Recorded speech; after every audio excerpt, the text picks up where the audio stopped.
Shalom Elohim, haleluya, puji nama Tuhan. Semangat pagi Bapak Ibu Saudara yang dikasihi Tuhan kita Yesus Kristus. Jumpa lagi bersama saya Pendeta Samuel Mabuntu dalam Renungan Pagi ke 1757 hari Renungan Pagi ini mengudara. Puji Tuhan. Bapak Ibu Saudara yang dikasihi Tuhan, sebelum kita mengawali segala aktivitas kita di pagi hari ini, mari kita buka hari ini bersama Tuhan dengan mendengarkan firman Tuhan. Haleluya. Sebelum kita membaca, mendengarkan, dan merenungkan firman Tuhan hari ini, mari kita berdoa minta pimpinan Roh Kudus. Kita berdoa. Bapa di surga, berbicaralah kepada kami semua. Pakai firman Tuhan ini untuk menegur kami, menasihati kami, menguatkan kami, meneguhkan iman percaya kami, dan menuntun kami supaya kami terus berjalan di jalan Tuhan yang benar. Dan pakai firman Tuhan ini untuk memberkati kami semua. Di dalam nama Tuhan Yesus yang adalah firman Allah yang hidup, kami berdoa. Amin. Haleluya. Bapak Ibu Saudara yang dikasihi Tuhan, bersama dengan saya kita akan belajar Alkitab dari kitab Kejadian sampai kitab Wahyu. Kita kembali ke kitab Wahyu pasal 10 ayat 8 sampai ayat 11. Di bawah perikop, larangan tentang minuman keras bagi imam yang menyelenggarakan kebaktian. Demikian firman Tuhan. Tuhan berfirman kepada Harun, "Janganlah engkau minum anggur atau minuman keras, engkau serta anak-anakmu, bila kamu masuk ke dalam kemah pertemuan, supaya jangan kamu mati. Itulah suatu ketetapan untuk selamanya bagi kamu turun-temurun. Haruslah kamu dapat membedakan antara yang kudus dengan yang tidak kudus, antara yang najis dengan yang tidak najis. Dan haruslah kamu dapat mengajarkan kepada orang Israel segala ketetapan yang telah difirmankan Tuhan kepada mereka dengan perantaraan Musa." Amin. Haleluya. Bapak Ibu Saudara yang dikasihi Tuhan, konteks kebenaran firman Tuhan ini ketika Tuhan sendiri yang berfirman kepada Harun dan memberikan satu ketetapan, satu pengajaran yang harus Harun dan keturunannya terapkan dalam kehidupan mereka, dalam panggilan mereka sebagai pelayan Tuhan, sebagai hamba Tuhan yang melayani di bait suci. Konteks sekarang ini, firman Tuhan ini berbicara kepada semua hamba-hamba Tuhan. Sebagai hamba Tuhan yang melayani Tuhan, ada hal-hal yang harus diperhatikan oleh semua orang yang menyandang status sebagai hamba Tuhan. Yang pertama, saudara, hamba Tuhan jangan minum minuman keras. Hamba Tuhan tidak boleh mabuk minuman keras. Perhatikan ayat 9. "Janganlah engkau minum anggur atau minuman keras, engkau serta anak-anakmu, bila kamu masuk ke dalam kemah pertemuan, supaya jangan kamu mati. Itulah suatu ketetapan untuk selamanya bagi kamu turun-temurun." Amin. Bapak Ibu Saudara yang dikasihi Tuhan, perhatikan di sana ada kata larangan dan juga disambung dengan kata perintah. Kata larangannya jangan, kata perintahnya ada sambungan di kata jangan itu lah. Janganlah engkau minum anggur atau minuman keras. Saudara yang dikasihi Tuhan, kita dapat melihat di sini bahwa sebagai pelayan Tuhan ada satu pantangan yang tidak boleh dilanggar, yaitu jangan minum minuman keras. Ayat ini sangat jelas, tidak perlu tafsiran lagi. Saudara yang dikasihi Tuhan, kita sebagai hamba Tuhan tidak boleh kompromi. Ya, kalau sebelum kita membaca, mendengarkan firman Tuhan ini dengan keras menegur kita untuk tidak boleh minum minuman keras, ya kita bertobat. Kalau masa lalu sebelum saudara mendengar firman Tuhan ini saudara masih suka minum minuman keras, tinggalkan itu. Dan mari saudara yang dikasihi Tuhan, kita mau lakukan firman Tuhan ini. Kita mau berpantang minum minuman keras. Saudara yang dikasihi Tuhan, dulu mungkin kita punya anggapan, ya keliru ya. Yang penting kan tidak mabuk Pak Pendeta. Saudara yang dikasihi Tuhan, saya juga dulu memahami seperti itu. Oh boleh minum, yang penting tidak mabuk. Tapi dalam firman Tuhan ini berkata dengan jelas, janganlah engkau minum anggur atau minuman keras. Kalau sudah berkata janganlah engkau minum, mau sedikit atau banyak, tidak mabuk atau mabuk, itu sama saudara. Dan firman Tuhan ini menegur kepada Harun dan juga keturunannya. Ini bicara konteks hamba Tuhan. Seorang hamba Tuhan, janganlah engkau minum anggur atau minuman keras, apapun saudara alasannya. Saudara yang dikasihi Tuhan, di dalam firman Tuhan ini sangat-sangat jelas. Janganlah engkau minum anggur atau minuman keras, engkau serta anak-anakmu, bila kamu masuk ke dalam kemah pertemuan, supaya jangan kamu mati. Saudara yang dikasihi Tuhan, ini teguran yang sangat keras. Saudara, mari kita mau belajar, mau menguasai diri kita. Ketika kita digoda, oh minuman itu memang enak saudara, ya kan? Memang nikmat saudara. Tapi di sanalah kita betul-betul menyangkal diri kita. Kita betul-betul menolak hal-hal tawaran-tawaran dunia yang menggiurkan sekalipun. Kuncinya ada pada diri kita. Saudara yang dikasihi Tuhan, bukankah yang keluar masuk di dalam tubuh kita ini semua seizin kita? Saudara yang dikasihi Tuhan, di dalam konteks firman Tuhan ini kita harus berpantang. Tidak boleh. Saudara yang dikasihi Tuhan, jangan sampai saudara hanya karena ingin menjaga relasi, akhirnya saudara melanggar pantangan ini. Karena untuk menghormati Pak Pendeta, makanya saya minum dan sebagainya. Saudara yang dikasihi Tuhan, dulu juga saya punya pikiran seperti itu. Tetapi setelah mendalami kebenaran firman Tuhan ini, saya betul-betul dibukakan. Sebagai hamba Tuhan, tidak boleh minum minuman keras, apapun alasannya, tidak boleh. Saudara, firman Tuhan ini katakan supaya jangan kamu mati. Ini konsekuensinya. Ketika kita sebagai pelayan Kristus melayani jemaat, di tengah-tengah pelayanan saudara, dan saudara minum minuman keras ini saudara, kamu akan mati. Mungkin saudara tidak langsung mati pada saat itu, tapi rohani saudara akan mati. Sehingga saudara kompromi dengan dosa. Saudara yang dikasihi Tuhan, sebagai hamba Tuhan, kita tidak boleh minum minuman keras. Efesus 5 ayatnya yang ke-18 berkata, dan janganlah kamu mabuk oleh anggur, karena anggur menimbulkan hawa nafsu, tetapi hendaklah kamu penuh dengan roh. Haleluya. Bapak Ibu Saudara yang dikasihi Tuhan, dari ayat itu saya menangkap, seorang yang dipenuhi roh Tuhan, pasti dia berani menolak, berani mengatakan tidak pada godaan-godaan yang menggiurkan itu. Minuman alkohol yang enak sedap itu, pasti dia akan berani menolak.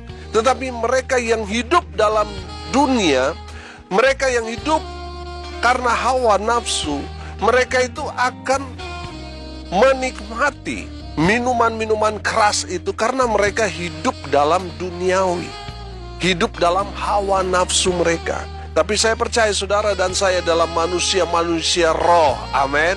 Sehingga kita tidak kompromi dengan dosa. Kita selalu melakukan kebenaran firman Tuhan. Haleluya. Bapak Ibu Saudara yang dikasihi Tuhan, sebagai hamba Tuhan, stop miras.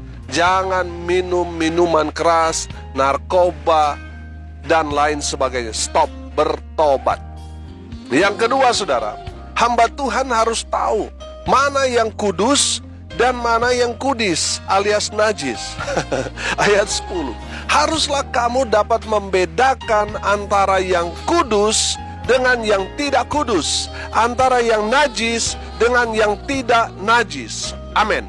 Bapak Ibu Saudara yang dikasihi Tuhan, sebagai hamba Tuhan, saya percaya kalau kita selalu baca firman, kita punya hubungan, relationship dengan Tuhan baik, pasti saudara akan peka. Amin. Saudara akan peka, sehingga saudara tahu mana hal-hal yang menyenangkan hati Tuhan dan mana yang Tuhan tidak suka. Mana yang kudus dan mana yang kudis, saudara, Tuhan akan memberikan saudara kepekaan. Sehingga saudara lebih memilih hal-hal yang menyenangkan hati Tuhan. Saudara yang dikasihi Tuhan, mari kita mau peka pada suara Tuhan. Supaya apa, saudara? Supaya kita selalu melakukan hal-hal yang Tuhan kehendaki bagi kita. Haleluya. Bapak Ibu Saudara yang dikasihi Tuhan, kudus dan kudis itu hanya beda tipis, saudara. Hanya beda di U dan I. Saudara yang dikasihi Tuhan, ada orang yang kelihatannya baik, tapi ternyata itu hanya modus. Saudara yang dikasihi Tuhan, kita yang betul-betul akrab dengan Tuhan, maka Tuhan akan memberitahukan kepada kita apa yang harus kita lakukan. Ada berapa banyak orang tertipu karena penampilan. Saudara yang dikasihi Tuhan, sebagai hamba Tuhan, kita jangan melihat penampilan. Kita harus betul mengandalkan Tuhan. Maka Tuhan akan memberi kita kepekaan. Tuhan akan memberi kita pengetahuan mana yang benar dan mana yang tidak benar. Amin. Mana yang kudus dan mana yang najis. Saudara yang dikasihi Tuhan, tadi saya katakan kalau kita melihat keadaan dunia saat ini, sangat-sangat sulit kita dapat membedakan mana yang benar dan mana yang tidak benar. Karena dunia dapat membalikan fakta, saudara. Yang benar bisa jadi salah, yang salah bisa jadi benar. Tapi saya percaya seseorang yang betul-betul intim dengan Tuhan, terus membaca dan mendengarkan suara Tuhan, Tuhan akan memberi dia kepekaan. Amin. Sehingga dia tahu mana yang benar, mana yang salah, mana yang kudus dan mana yang najis. Saudara yang dikasihi Tuhan, saudara sebagai hamba Tuhan, saudara harus memiliki kepekaan itu. Sehingga saudara melakukan apa yang Tuhan kehendaki. Mana yang kudus, mana yang najis, saudara tahu. Dan saudara tidak akan pernah salah memilih kalau saudara punya hubungan baik dengan Tuhan. Haleluya. Yang ketiga, sebagai hamba Tuhan, kita harus jadi teladan di tengah-tengah jemaat. Haleluya. Ayat 11. Dan haruslah kamu dapat mengajarkan kepada orang Israel segala ketetapan yang telah difirmankan Tuhan kepada mereka dengan perantaraan Musa. Amin. Haleluya. Bapak Ibu Saudara yang dikasihi Tuhan, sebagai hamba Tuhan, saudara dan saya harus menjadi teladan yang baik, jadi contoh di tengah-tengah pelayanan saudara. Saudara yang diberkati Tuhan, ada banyak saat ini hamba-hamba Tuhan justru memberikan contoh yang tidak baik. Saudara, sebagai hamba Tuhan, saudara harus menjadi contoh, harus menjadi teladan yang baik di tengah-tengah jemaat, di tengah-tengah pelayanan yang Tuhan percayakan kepada saudara. Saudara yang dikasihi Tuhan, ada banyak saat ini hamba-hamba Tuhan cerai dengan pasangannya. Hamba Tuhan loh, pendeta, tapi tidak memberi teladan yang baik di tengah-tengah jemaat. Nikah 2 kali. Nah, kalau dia sudah meninggal pasangannya, ya mungkin kita masih bisa terima. Karena dalam pernikahan janji nikah itu kan sampai maut memisahkan. Jadi kalau pasangan sudah dipanggil Tuhan, dia baru boleh menikah lagi. Nah, ini jelas-jelas masih hidup. Pasangannya masih hidup, ditinggalkan begitu saja. Lalu saudara mau dengar kesaksian dia tentang kesetiaan apa, saudara? Saudara, kalau hamba Tuhan saudara cerai hidup, saudara, nah ini kan jadi masalah, tidak jadi berkat. Kalau hamba Tuhan saudara cerai hidup, lalu ada masalah di tengah jemaat, suami dan istri berantem, apa yang akan dia berikan nasihat kepada pasangan itu? Sedangkan pendeta mereka aja cerai hidup. Saudara yang dikasihi Tuhan, sebagai hamba Tuhan, kita harus menjadi teladan yang baik di tengah-tengah jemaat.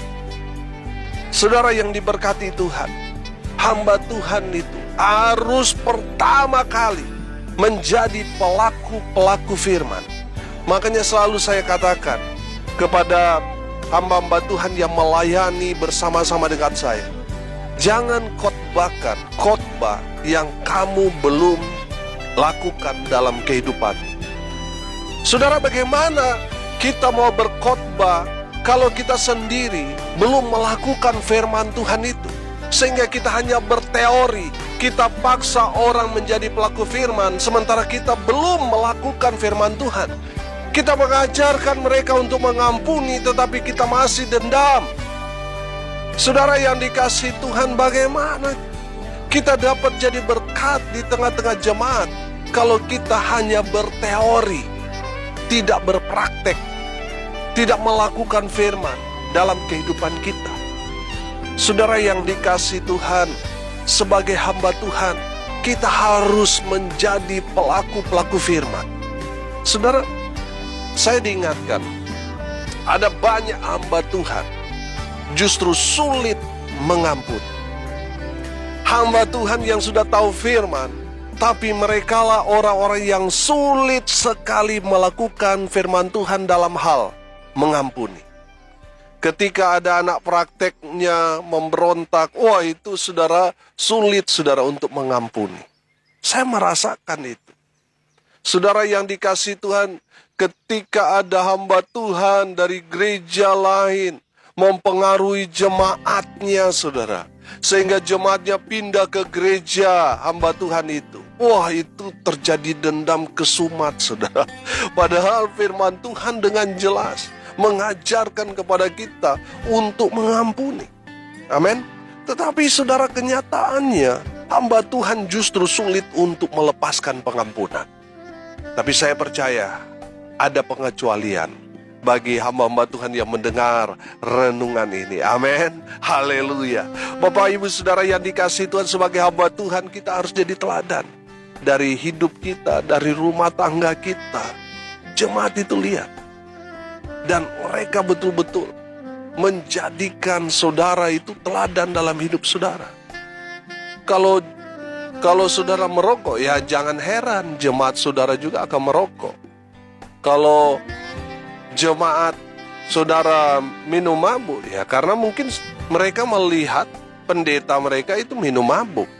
Saudara yang dikasihi Tuhan, saudara sebagai hamba Tuhan harus menjadi contoh, harus menjadi teladan buat jemaat di mana Tuhan mempercayakan saudara. Jangan justru sebaliknya. Jangan jadi teladan yang buruk bagi mereka. Firman Tuhan berkata, kalau ada orang yang menyesatkan mereka, lebih baik orang itu lehernya diikat dengan batu kilan lalu dibuang ke dalam laut. Saudara yang dikasihi Tuhan, sebagai hamba Tuhan, kita harus menjadi teladan yang baik, bukan teladan yang buruk. Haleluya. Hari ini kita belajar sebagai hamba Tuhan, kita tidak boleh minum minuman keras. Yang kedua, hamba Tuhan harus peka, harus tahu mana yang kudus dan mana yang najis. Dan yang ketiga kita belajar, hamba Tuhan harus jadi teladan yang baik di tengah-tengah jemaat Tuhan. Amin. Mari kita berdoa. Terima kasih Bapa di surga atas kebenaran firman yang sangat memberkati kami. Berkati semua pendengar dimanapun mereka berada. Tuhan memberkati hidup mereka, rumah tangga mereka diberkati, usaha pekerjaan mereka dibuat beruntung dan berhasil di dalam nama Tuhan Yesus. Mereka yang sakit disembuhkan, mereka yang lemah dikuatkan, mereka yang saat ini berduka cita, Tuhan memberikan penghiburan kepada mereka. Dan mereka yang hari ini berulang tahun, Tuhan Yesus memberkati dengan umur panjang, kesehatan, kekuatan dari Tuhan menyertai hidup mereka hari ini sampai selamanya. Hamba berdoa, biarlah berkat sorga turun memenuhi semua pendengar. Bapak Ibu Saudara yang dikasihi Tuhan, arahkanlah hatimu dan terimalah berkat dari Tuhan Yesus. Tuhan memberkati engkau dan melindungi engkau. Tuhan menyinari engkau dengan wajah-Nya dan memberi engkau kasih karunia. Tuhan menghadapkan wajah-Nya kepadamu dan memberi engkau damai sejahtera. Di dalam nama Tuhan Yesus, sumber segala berkat. Bapak Ibu Saudara yang percaya diberkati Tuhan, katakan amin. Puji Tuhan. Bapak Ibu Saudara yang dikasihi Tuhan, kalau saudara merasa diberkati melalui renungan pagi ini, bagikan juga kepada saudara-saudara yang lain agar mereka juga diberkati. Karena untuk itulah kita dipanggil untuk jadi berkat. Kalau saudara yang dikasihi Tuhan mau konseling, mau didoakan, saudara bisa japri WA saya di 081 337 491 360. Saya bersama hamba Tuhan akan berdoa buat saudara. Haleluya. Bapak Ibu Saudara yang dikasihi Tuhan, saya minta perhatian sebentar. Gereja Tuhan yang Tuhan percayakan untuk saya gembalakan saat ini sedang mencari dana untuk membeli sebidang tanah dan membangun rumah Tuhan di atasnya. Kami melangkah dengan iman. Kami percaya Tuhan akan menyediakan semuanya bagi kami. Bagi Bapak Ibu Saudara yang mau menabur, silakan menabur ke nomor rekening Bank BCA 6485464577 atas nama Yance Fritz Lolong dan Joni. Bapak Ibu Saudara yang digerakkan hati untuk menabur, silakan saudara yang sudah menabur sertakan tanda bukti transfer ke WA saya di 081337491360 untuk saya laporkan kepada panitia. Saudara yang sudah menabur, Tuhan Yesus memberkati saudara. Haleluya. Salam kasih dari Bali. Saya Pendeta Samuel Mawuntu. Sampai jumpa besok pagi. Tuhan Yesus memberkati kita semua. Haleluya.